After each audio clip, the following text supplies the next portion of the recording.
പാവറട്ടി സെന്ററിലെ ഗതാഗതക്കുരുക്ക് പരിഹരിക്കണമെന്ന ആവശ്യം ശക്തമാകുന്നു. രാവിലെ സ്കൂൾ ചേരുന്ന സമയത്തും വൈകിട്ടും രൂക്ഷമായ ഗതാഗതക്കുരുക്കാണ് അനുഭവപ്പെടുന്നത്. മുൻകാലങ്ങളിൽ ഗതാഗത പരിഷ്കരണം നടത്തി ഗതാഗത തടസ്സം പരിഹരിച്ചിരുന്നെങ്കിലും നിലവിൽ ഗതാഗതം നിയന്ത്രിക്കുന്നതിന് പോലീസ് സംവിധാനം പലപ്പോഴും ഉണ്ടാകാറില്ല. ബസ് ജീവനക്കാരും ഓട്ടോ തൊഴിലാളികളുമാണ് തിരക്കുള്ള സമയങ്ങളിൽ ഗതാഗതം നിയന്ത്രിക്കുന്നത്.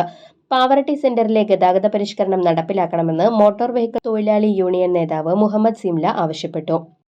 പാവറട്ടിയിലെ സ്കൂൾ സമയങ്ങളിൽ ഉണ്ടാകുന്ന ബ്ലോക്കിന് ഒരു ചെറിയൊരു പരിഹാര നിർദ്ദേശമാണ് നമ്മൾ ഉദ്ദേശിക്കുന്നത്.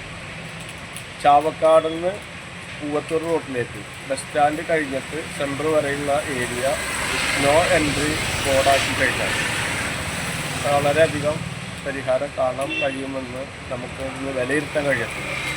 അതായത് മുൻകാലങ്ങളിൽ ബസ് നിർത്തുന്നത് ഒരു സൈഡ്, ബസ് കാത്തിരിപ്പ് അതിൻ്റെ ഓപ്പോസിറ്റ് സൈഡുമാണ് ഉണ്ടായിരുന്നത്.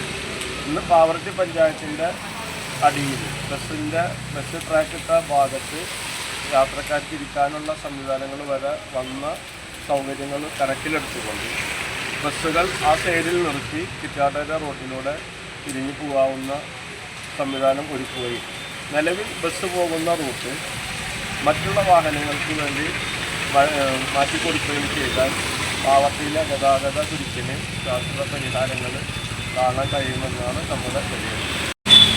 പരീക്ഷണാടിസ്ഥാനത്തിൽ ഒന്ന് നടത്തുകയാണെങ്കിൽ തന്നെ അതിൻ്റെ രൂപരേഖ നമുക്ക് മനസ്സിലാക്കാൻ കഴിയും.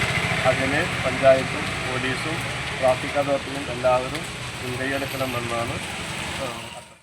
പാവറട്ടി ട്രാഫിക് റെഗുലേറ്റർ കമ്മിറ്റി ഉണ്ടെങ്കിലും കാലങ്ങളായി നിർജ്ജീവമാണ്. കുണ്ടുവക്കടവ് റോഡിൽ നിന്നും വരുന്ന വാഹനങ്ങൾ പൂവത്തൂർ റോഡിലേക്ക് തിരിയാതെ ബസ് സ്റ്റാൻഡ് വഴി കയറിയിറങ്ങി നിലവിൽ ബസ് സ്റ്റാൻഡിൽ നിന്ന് പുറത്തേക്ക് പോകുന്ന വഴിയിലൂടെ പുറത്ത് കടക്കണമെന്നും ബസ്സുകൾ ചിറ്റാറ്റുകര റോഡിലേക്ക് ഇറങ്ങിപ്പോകണമെന്നുമുള്ള നിബന്ധന നടപ്പിലാക്കിയാൽ പാവറട്ടി സെന്ററിലെ ഗതാഗതക്കുരുക്ക് ഒരു പരിധിവരെ തടയാനാകുമെന്ന് സിംല പറഞ്ഞു.